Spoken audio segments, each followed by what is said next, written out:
Good evening, everybody.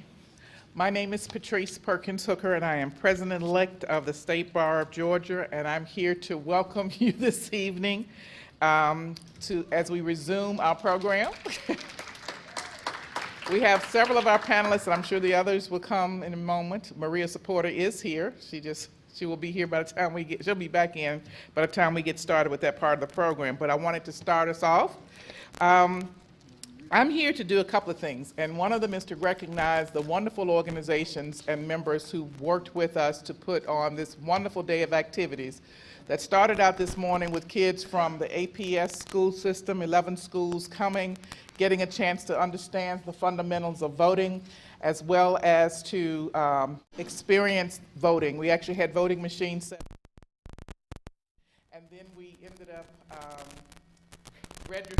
I think from my cheerleader days I can do this. But then we end up registering 29 students today on site. So that was a phenomenal accomplishment for us as they were getting a chance to get exposed to voting and how important it is as a citizen to exercise your rights. I also wanted to, I hope that some of you who got a chance to enjoy the reception noticed the civil rights photographs from the movements from the late 60s or middle 60s that were done by Dr. Doris Derby. And Dr. Derby, I wanted to come up and have you come up here with me and join me. Dr. Derby presented the information in one of the sessions to the students today while we were voting, and she was talking about her experiences as being one of the pioneers who actually planned the March on Washington and her experiences with the civil rights movement. The collection of photography or photographs out there are her work. And we wanted to recognize your participation here by giving you a tile as well. With the center. The National Center for Civil and Human Rights is one of our partners, and we presented our speakers with this today. We want to let you know that one has been placed there in your honor as well, and you'll have to let Deborah know how you want your name spelled and correct it, but this is your certificate. Thank you so much. Thank you. Thank you for being one of those pioneers today. Thank you.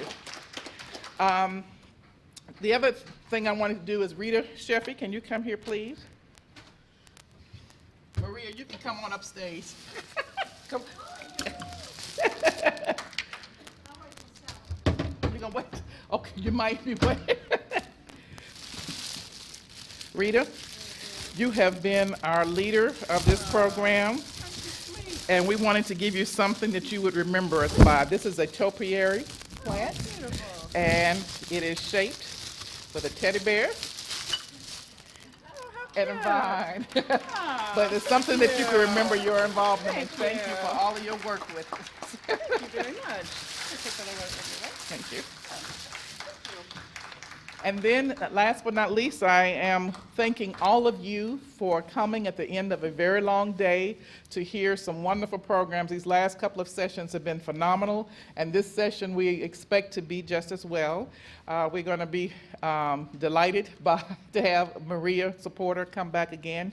This is her second appearance as our Law Day moderator, and she did a fantastic job last year, so we invited her back. But to introduce our panel and to talk a little bit about our co-sponsor here, the National Center for Civil and Human Rights, is Deborah Richardson, who is their Executive Vice President in charge of development, too. Hey, Deborah. Thank you. Thank you, Patrice, and I would like to add my congratulations to the 2014 Law Day Dream Team for putting on yet another stellar program. As many of you know, this team pulled together the program that won one of the American Bar Association awards for the best law day of 2013. So we are ready to submit our application, Rita, and do two in a row, a two-peat. Is that what they call it? Whatever it is. I don't know anything about sports. So I want to spend a few minutes talking to you all about the center. How many have driven by the building and know where the center is located? Oh, that's pretty good. Fabulous. All right. So by the time I finish talking, the rest of you would know that information as well. The photographs that you see here at our first slide were taken by a human rights photographer called Platon. He's gone all over the world and taken provocative photographs of human rights activists. And if you would notice, the second activist from your left is Dr. C.T. Vivian. So this type of photography, imagery, and programming is what you will experience when you go into the center. The center is really here for a very simple purpose, to use the stories of the past of those courageous young people who spearheaded the American Civil Rights Movement like Dr. Derby and propelled them forward in order to inspire this next generation to choose something of substance and meaning that they want to move forward to guarantee universal human rights. When we open, we will attract over 400,000 people a year. We'll have a $50 million impact on the city of Atlanta. As of right now, we have generated more than 700 jobs, of which we have exceeded the women and minority participation on our crew. And we will continue to have ongoing impact, both economically and civically, for our community. We are here to do programming that would take place in one of these three categories. One, I just mentioned that, the inspiration, and that inspiration would come with our exhibits and the programming that we do. We also want to have very specific educational programming that we would do for young people of all ages. We've developed a particular curriculum that impacts the Common Core at certain grades, but we also will be able to work with young people in the community groups as well as ongoing community education. And we want to finally have a partnership with businesses so that we can help businesses think about their corporate responsibility and how they can align the work that they do with human rights and our goals. I want to take a minute, and are my colleagues in the room? Yeah, Dina Tyson is in the room. Dina, if you raise your hand. And Nicole, are you in the room? Okay, well, I wanted to point Dina out specifically because if you have questions about the center, post this program, I want you to be able to seek out one of us. This is what the facility looks like. It's currently about 90% completed. And it's a 42,000 square foot facility, and we will have our opening ceremony on June 23rd, 2014. So please write down that date, June 23rd, each of you on our panel, and those of you in the audience, because we want you there with us. When you walk into the center, this is what the lobby is going to look like. It's going to be a very different kind of experience. It's going to be open and suggest something very new and vibrant. Those of you who were in Atlanta when Mayor Shirley Franklin were mayor will remember the campaign that she spearheaded when the personal papers for Dr. Martin Luther King was placed on auction at Sotheby's.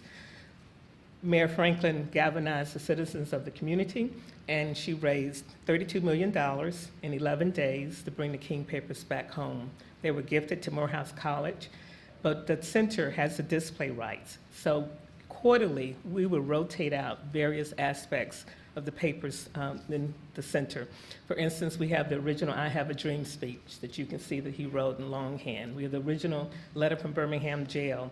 My favorite object in that collection is his report card when he was at Boston University and he got a C+ in public speaking. So it's those kinds of papers that have never been seen publicly before that you will be able to see. As a matter of fact, when we open, one of the artifacts that we're going to have in the collection is the briefcase that he had with him, Memphis, on the evening of April 3rd and 4th. So you'll be able to see those items that he carried with him to Memphis, and then it was brought back home with him. The second major exhibition gallery is our civil rights space. It was curated by George C. Wolfe, the Tony Award-winning playwright. He did Bringing the Noise, Bringing the Funk, Angels in America. He describes this as a play that you walk through. So this is not an exhibition that you go and look at things. This is an exhibition where you go and experience things. You will be able to hear the stories of those young people. You will be able to experience firsthand art through voice and visually things that they experienced. The March on Washington space, for instance, is like you were there. So it's going to be a very experiential and engaging way to learn about the full civil rights movement through the lives of the young people who are engaged in it. This is our human rights space. We will connect the American Civil Rights Movement to current human rights.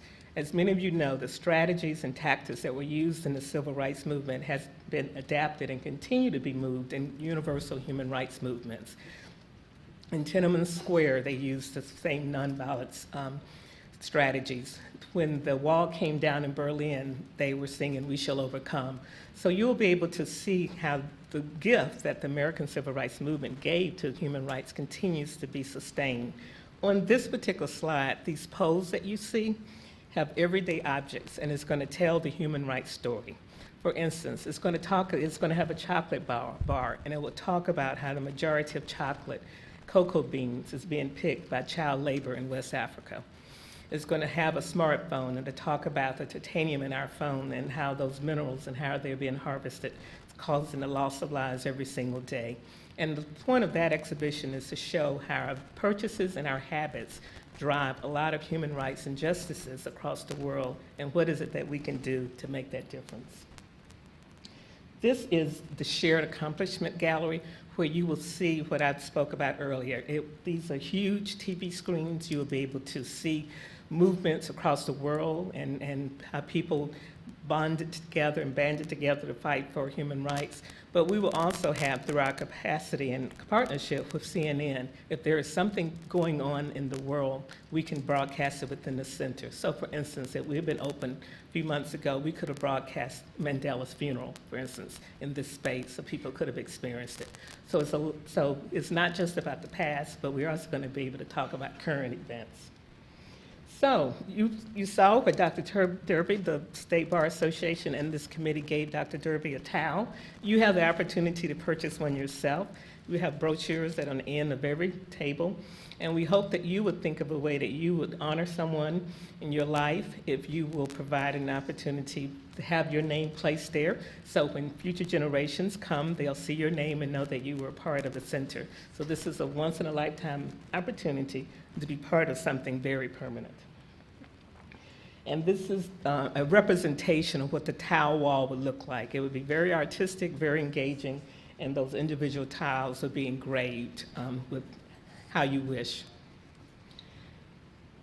And this is very important. Remember those jobs I talked about we're beginning to hire part-time and seasonal staff. So if you know someone, your student is getting ready to come back from college, or you have someone who's in your family or someone you're working with who's interested in a seasonal hourly position, please have them go online, the civilandhumanrights.org website, because we very much want to hire from the community and have the community to be a very active part of us. We also have opportunities for volunteers, and there will be opportunities for you to become a founding member of the center. These are our sponsors who supported our work. A number of law firms are there, and we very much thank you. This is indeed been and continue to be a community program, and we hope that on June 23rd, when we open it, you very much consider this wonderful gift that the City of Atlanta is giving to the world, and you see yourself there. So thank you very much. These are the law firms I talked about who are currently supporting our work. We want to thank them. Those representatives are here in the audience. And if you have any other questions or information you want to know about the center, this is our website. So I'm going to take maybe one or two questions. Is there any burning questions that anyone have about the center that I can answer for you right now? Great. Okay, that means that I explained everything and you're all ready to go and you're ready to purchase your towels. That's fabulous.